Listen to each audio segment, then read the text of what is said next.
ওঙ্কার বাংলায় আপনাদের স্বাগত। সঙ্গে রয়েছে আমি শিল্পা। আসছি বিস্তারিত খবরের দিকে। বৃহস্পতিবার দুপুরে উত্তাল হয়ে ওঠে দমদম পার্ক এলাকা। গতকাল মহেশতলায় সনাতন ধর্মাবলম্বীদের পবিত্র তুলসী গাছ দুষ্কৃতীরা উপড়ে ফেলে বলে অভিযোগ। এর প্রতিবাদে সনাতনী মঞ্চের সংগঠনের রাজ্য নেতা পীযূষ কানুরিয়ার নেতৃত্বে আয়োজিত হয় পথ অবরোধ। দমদম পার্কের ভিআইপি রোড সংলগ্ন এলাকায় সনাতনীদের পক্ষ থেকে প্রতীকী প্রতিবাদ হিসাবে রোপণ করা হয় একাধিক তুলসী গাছ।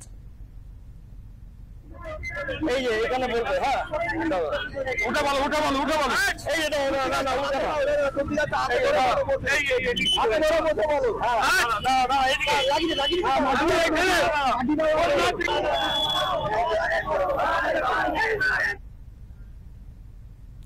মহেশতলা ঘটনার প্রতিবাদের জেরে এদিন ভিআইপি রোড সংলগ্ন এলাকায় অবরোধ করে সনাতনী মঞ্চ। অবরোধের কারণে সাময়িকভাবে ভিআইপি রোডে যান চলাচলে প্রভাব পড়লেও পুলিশের আশ্বাসে অবরোধ তুলে নেন সনাতনী মঞ্চের সদস্যরা।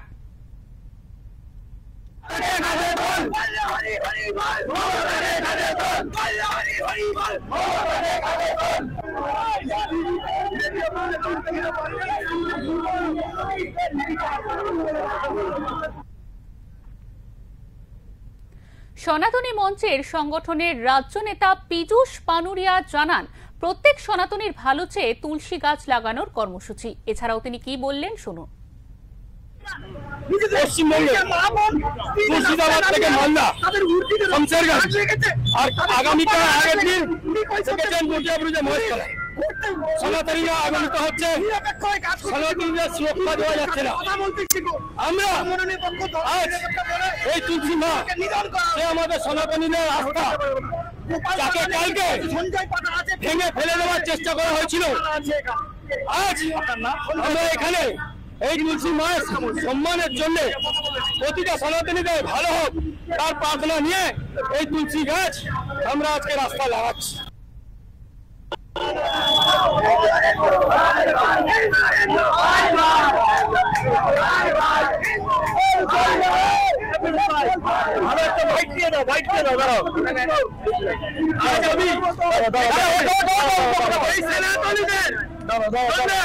মা তুলসীকে প্রণাম জানালাম। এই যে এখানে বলবে হ্যাঁ ওটা বলো এই যে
আমাদের সঙ্গে ইতিমধ্যে টেলিফোন লাইনে রয়েছেন আমাদের প্রতিনিধি মানুষ। এই যে মহেশতলা ঘটনার প্রতিবাদের জেরে হিন্দু মঞ্চের যে প্রতিবাদ, সেটাই আমাদের বিস্তারিত জানাও।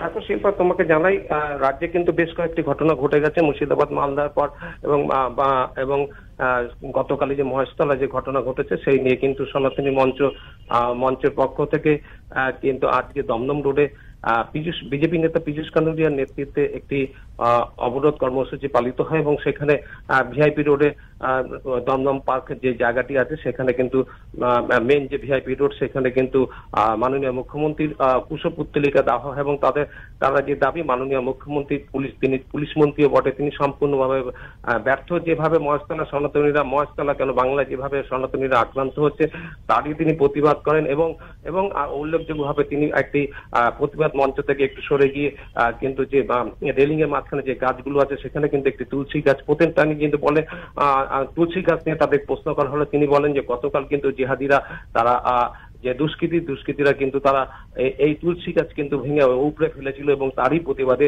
তুলসী মাকে কিন্তু তারা প্রতিস্থাপন করছে এবং যত দিন যাবে যত এইভাবে সনাতনীরা আক্রমণ করবে তত কিন্তু তারা আন্দোলন এইভাবে চালিয়ে যাবে এবং আন্দোলন যত সময় যাবে তার কিন্তু আরো বৃহত্তর আন্দোলন করবে। শিল্পা, একদমই মানুষ, তোমাকে অনেক ধন্যবাদ। আমাদের সঙ্গে এতক্ষণ ছিলেন আমাদের প্রতিনিধি মানুষ, তিনি জানাচ্ছিলেন বিস্তারিতভাবে যে আজ হিন্দু সনাতনী মঞ্চের পক্ষ থেকে তারা বিভিন্ন জায়গায় তুলসী গাছ পোঁথেন এবং এইভাবেই তারা তাদের প্রতিবাদ বিক্ষোভ বলা যায় শান্তিপূর্ণভাবে এইভাবেই তাদের প্রতিবাদ জানান।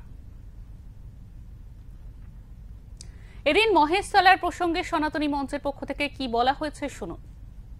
যে রাজ্য সরকার চালাচ্ছে, যে পুলিশ মন্ত্রী হয়ে বসে আছে, সে নিজে পুলিশকে সুরক্ষা দিতে পারছে না, জনগণকে কিভাবে সুরক্ষা দেবে?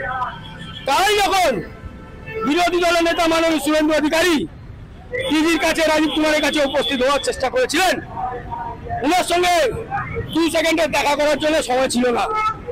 লজ্জা পাওয়া উচিত রাজীব কুমারকে। এই রাজীব কুমারের উপরে ঘুরি অভিযোগ ছিল, এই রাজ্য সরকার রাস্তায় নেবে তার জন্য প্রতিবাদ করেছিল। তো তাহলে কি এটা বুঝে নিতে হবে যে এই রাজীব কুমার সেই দিনের জন্য আজকের দিনটা জিহাদিদেরকে রাস্তায় লড়িয়ে দিচ্ছে হিন্দুদের বিরুদ্ধে। এরকমই আরো খবরের জন্য অবশ্যই চোখ রাখুন ওঙ্কার বাংলায়।